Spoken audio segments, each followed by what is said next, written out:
कहानी की शुरुआत में हम दो चचेरे भाई बहन को देखते हैं, जिनमें लड़के का नाम रिचर्ड होता है जो 9 साल का है और वहीं लड़की का नाम एमी है जिसकी उम्र 7 साल है। ये दोनों रिचर्ड के पिता के साथ एक शिप में होते हैं और घर लौट रहे होते हैं। दोनों बच्चे शरारत कर रहे होते हैं, इसलिए रिचर्ड के पिता उन्हें ऐसा करने से मना करते हैं। तभी वो देखते हैं कि जहाज में आग लग गई है, जिससे जहाज में मौजूद सभी लोग घबरा जाते हैं और चारों तरफ अफरा तफरी मच जाती है। वहाँ धुएं की वजह से कुछ भी साफ दिखाई नहीं देता। रिचर्ड के पिता और कुछ लोग अपनी जान बचाने के लिए एक बोट में शिफ्ट हो जाते हैं। इस जहाज के कुक का नाम पैडी होता है, जो रिचर्ड और एमी को अपने साथ एक छोटी बोट में बैठा लेता है, लेकिन आग के धुएं की वजह से उसे कुछ भी दिखाई नहीं देता और वो उनसे अलग होकर दूर चला जाता है। पैडी दोनों बच्चों के साथ समुद्र के बीचों बीच बिना खाना पानी के समुद्र में भटकते रहते हैं। अगली सुबह पैडी और दोनों बच्चे देखते हैं कि उनके सामने एक आइलैंड है। ये देखकर पैडी खुश हो जाता है और अपनी छोटी बोट से वो लोग उस आइलैंड पर आते हैं। यह आइलैंड चारों तरफ से हरियाली, नारियल के पेड़ से भरा हुआ होता है। पैडी द्वीप को एक्सप्लोर करने लगता है ताकि अगर कोई इंसान दिखे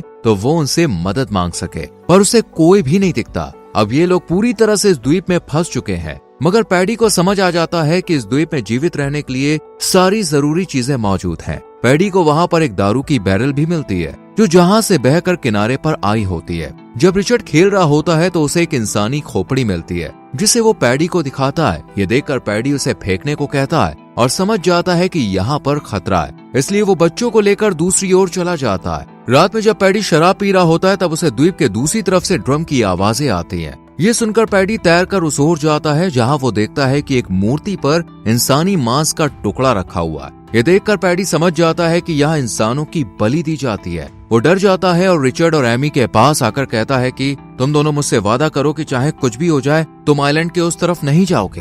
ये कानून का नियम है, तुम्हें इसका पालन करना होगा। लेकिन बच्चों के मन में सवाल उठते हैं कि आखिर पैडी उन्हें वहाँ जाने से क्यों मना कर रहा है। पैडी कहता है कि वहाँ नरभक्षी रहते हैं जो बच्चों को खाते हैं। रिचर्ड को लगता है कि उसके पिता आकर उन्हें यहाँ से लेकर जाएंगे। पैडी को भी लगता है कि उन्हें बचा लिया जाएगा, पर तब तक वो बच्चों की जिम्मेदारी लेता है और उन्हें खाना ढूंढने और आश्रय बनाना सिखाता है। वो 2 महीनों तक बच्चों को इस जंगल में जिंदा रहना सिखाता है ताकि अगर उसे कुछ हो भी जाए तो बच्चे जिंदा रह सके। एक रात पैडी बहुत ज्यादा शराब पी लेता है और देखता है कि उसका दारू का बैरल समुद्र में डूब रहा है। वो उसे उठाने जाता है और नशे में होने के कारण पानी में डूबने लगता है। अगली सुबह जब रिचर्ड और एमी उठते हैं तो वो देखते हैं कि पैडी वहाँ पे नहीं है। वो दोनों दूरबीन की मदद से देखते हैं कि पैडी द्वीप के दूसरी ओर रेत में लेटा हुआ है। वो दोनों छोटी नाव में बैठकर पैडी के पास जाते हैं। उन्हें लगता है कि पैडी ने ज्यादा पी ली है, इसलिए वो बस सो रहा है। वो उसे उठाने की कोशिश करते हैं पर वो नहीं उठता, जिससे उन्हें पता चलता है कि पैडी ने इतनी ज्यादा शराब पी ली थी कि उसकी मौत हो गई। ये देखकर रिचर्ड और एमी को बहुत बुरा लगता है और वो दोनों अब पूरी तरह से अकेले पड़ चुके होते हैं। एमी रिचर्ड से कहती है कि मुझे यहाँ पर पैडी की याद आती है, मैं अब यहाँ नहीं रह सकती हूँ, मुझे कहीं और लेकर चलो। रिचर्ड उसकी बात मान लेता है और वो अपना सामान पैक करते हैं और बोट में बैठकर द्वीप के दूसरी तरफ आ जाते हैं। ये जंगल उन्हें रहने लायक लगता है। यहाँ भी खाने पीने की कोई दिक्कत नहीं होती है, इसलिए वो दोनों अपना नया घर बनाते हैं। शुरुआत के दिनों में उन्हें संघर्ष करना पड़ता है, लेकिन पैडी ने उन्हें जो सिखाया होता है उससे उन्हें ज्यादा दिक्कत नहीं होती और वो धीरे धीरे इस द्वीप पर जीना सीख लेते हैं। इन दोनों को इस आइलैंड में रहते हुए कुछ साल बीत जाते हैं और दोनों ही अब बड़े हो चुके होते हैं। रिचर्ड अब 21 साल का हो गया होता है और एमी 19 साल की है। ये दोनों साथ में मछलियां पकड़ते हैं, फल तोड़ते हैं और एक साथ मिलकर रहते हैं। और रिचर्ड और एमी के अंदर शारीरिक और भावनात्मक बदलाव आने लगते हैं जिन्हें वो समझ नहीं पाते और इन परिवर्तनों से अनजान होते हैं। एक दिन जब एमी नहा रही होती है तभी उसका पहली बार पीरियड आता है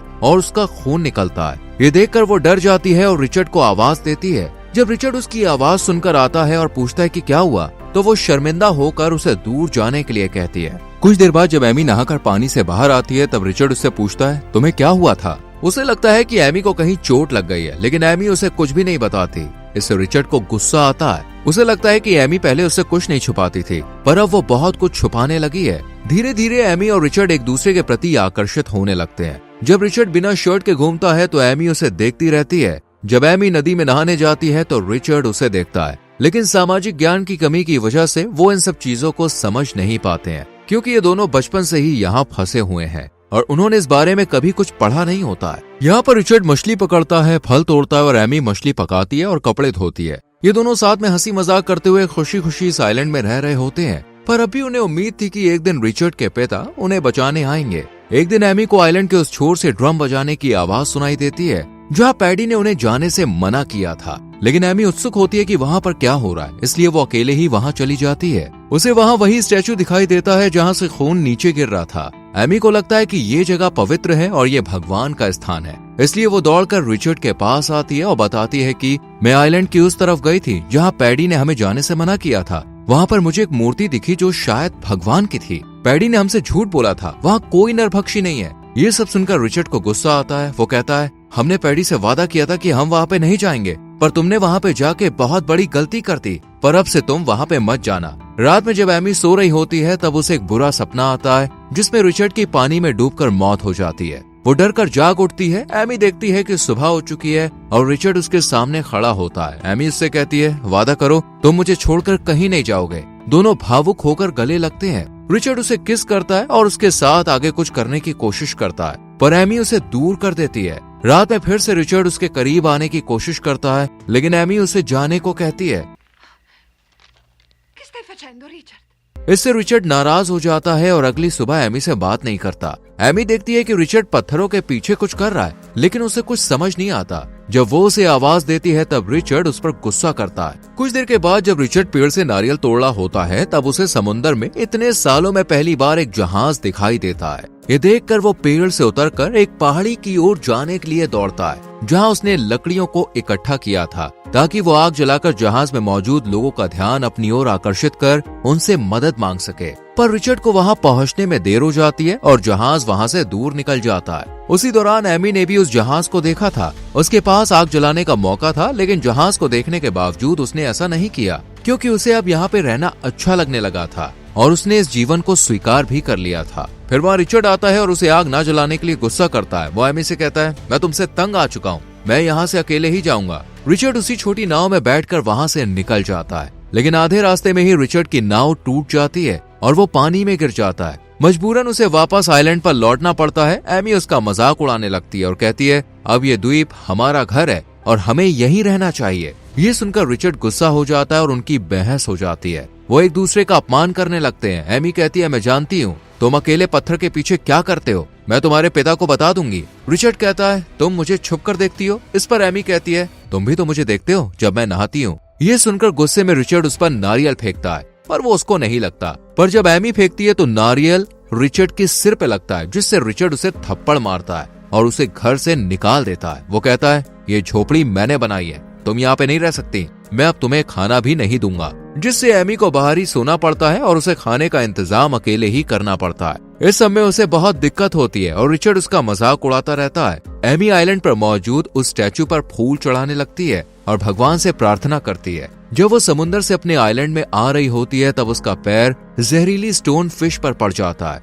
जिससे उसे बहुत ज्यादा दर्द होने लगता है। वो किसी तरह आइलैंड पर लौट आती है। रिचर्ड जब एमी को बीमार देखता है तब उससे पूछता है, क्या हुआ? वो कहती है, मेरा पैर स्टोन फिश पर पड़ गया है, इसलिए मैं जहर के प्रभाव से बीमार हो गई हूँ। वो उससे कहती है, मुझे मेरे भगवान के पास लेकर चलो। रिचर्ड एमी को अपनी गोद में उठाकर स्टैचू के पास लेकर आता है। एमी की हालत बहुत खराब होती है और वो बेहोश हो जाती है। रिचर्ड डर जाता है कि कहीं एमी को कुछ हो ना जाए, इसलिए वो भगवान से प्रार्थना करता है कि एमी को ठीक कर दे। कुछ देर बाद एमी होश में आती है और पूरी तरह से ठीक हो चुकी होती है। वहाँ की ऊर्जा, शांति और वातावरण ने उसके शरीर को रिकवर करने में मदद की। रिचर्ड एमी को देखकर खुश होता है और कहता है कि मैं बहुत ज्यादा डर गया था कि कहीं तुम्हें कुछ हो जाएगा तो मैं अकेला इस आइलैंड पे क्या करूंगा। एमी कहती है, तुम मुझसे गुस्सा नहीं हो? रिचर्ड कहता है, नहीं। और फिर दोनों वापस अपने आइलैंड पर लौट आते हैं।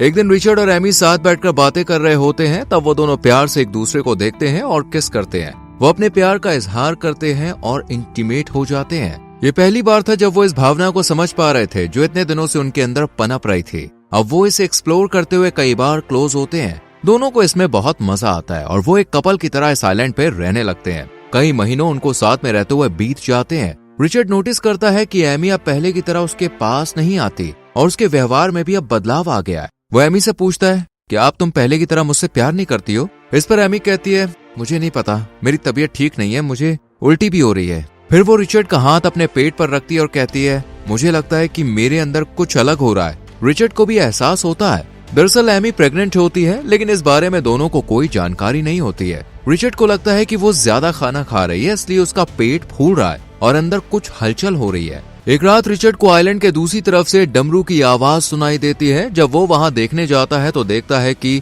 कुछ आदिवासी लोग उस मूर्ति के सामने एक आदमी की बलि दे रहे हैं। ये देखकर रिचर्ड डर जाता है और वहां से भागकर एमी के पास आता है। तभी एमी को लेबर पेन शुरू हो जाता है और वो जोर से चिल्ला रही होती है। ये देखकर रिचर्ड जल्दी से उसके पास आता है और डिलीवरी में उसकी मदद करता है। एमी एक बेटे को जन्म देती है और दोनों बहुत खुश होते हैं। वो बच्चे के नाम पैडी रखते हैं। फिर रिचर्ड और एमी बच्चे को अपनी झोपड़ी में लाते हैं। वो रो रहा होता है तो रिचर्ड और एमी उसे खाना और पानी देते हैं, पर उन्हें ये नहीं पता होता कि बच्चे को माँ के दूध की जरूरत होती है। जब एमी बच्चे को अपनी बाहों में लेती है तो बच्चा माँ का दूध पीने लगता है। इसके बाद रिचर्ड एमी को बताता है कि उसने कुछ आदिवासियों को बलि देते हुए देखा था और अगर वो यहाँ पे आए तो वो उन्हें भी नुकसान पहुंचा सकते हैं, और कहता है कि अगर उन्होंने ऐसा किया तो मैं उन्हें छोड़ूंगा नहीं। रिचर्ड और एमी बच्चे के आने के बाद और ज्यादा खुश रहने लगते हैं और बच्चे को बहुत प्यार करते हैं। आइलैंड पर रहते हुए कुछ साल बीत जाते हैं। बच्चा बड़ा होने लगता है। वो उसे तैरना, खेलना और बोलना सिखाते हैं। एक दिन वो सभी समुद्र किनारे गीली मिट्टी अपने शरीर पर लगाकर खेल रहे होते हैं। तभी रिचर्ड के पिता कुछ आदमियों के साथ एक शिप में उन्हें ढूंढते हुए वहां पहुंचते हैं, लेकिन जब वो दूर से उन तीनों को पूरी तरह से कीचड़ में सना हुआ देखते हैं तो वो उन्हें पहचान नहीं पाते और शिप वापस ले जाते हैं। जब रिचर्ड और एमी शिप को देखते हैं तो वो ये नहीं जानते कि उसमें रिचर्ड का पिता है। वो शिप को आवाज नहीं देते और चुपचाप वहीं रहते हैं, क्योंकि वो अब इस जीवन में खुश हैं और वापस नहीं जाना चाहते। उन्हें डर है कि अगर वो लौटे तो उन्हें उस समाज में जाना पड़ेगा जहां उन्हें कोई भी नहीं समझेगा। इसके बाद रिचर्ड एमी और अपने बेटे के साथ बोट से आइलैंड की तरफ फल तोड़ने जाता है। पैडी के मरने से पहले ये लोग यहीं कुछ महीने रहे थे।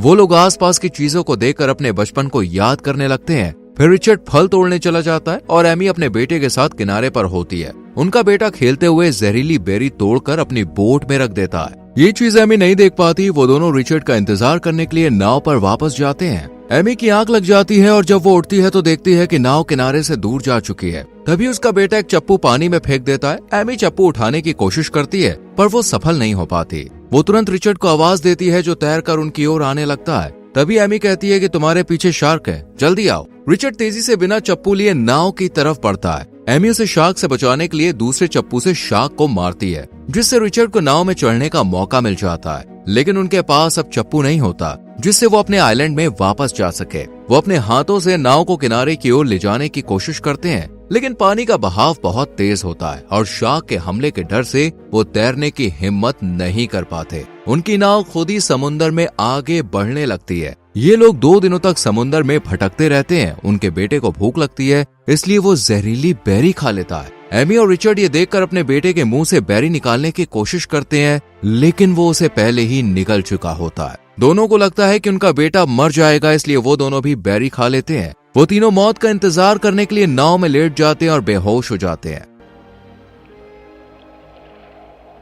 असल में वो बेरी उतनी जहरीली नहीं होती, वो लोग सिर्फ बेहोश होते हैं। कुछ समय के बाद रिचर्ड के पिता शिप में होते हैं और दूरबीन से यहाँ वहाँ देख रहे होते हैं। तभी उन्हें समुन्द्र में रिचर्ड की छोटी बोट नजर आती है। वो अपने आदमी को ये बोट दिखाते हैं। तब रिचर्ड का पिता और उनके आदमी अपनी छोटी नाव में बैठकर देखने के लिए आते हैं। उन्हें रिचर्ड, एमी और उनका बेटा बेहोश हालत में मिलते हैं। रिचर्ड के पिता पूछते हैं, क्या वो मर चुके हैं? आदमी जवाब देता है, नहीं सर, ये सो रहा है। उन्हें बचा लिया जाता है और इसी के साथ मूवी खत्म होती है। दोस्तों, अगर आपको किसी एक इंसान के साथ पूरी जिंदगी एक आइलैंड पर बितानी पड़े तो वो कौन होगा? अपनी राय कमेंट सेक्शन में जरूर दें। वीडियो को लाइक और शेयर करें और चैनल को सब्सक्राइब करके बेल आइकॉन प्रेस करें, जिससे आने वाली वीडियोस मिस ना हो। मिलते हैं अगली वीडियो में।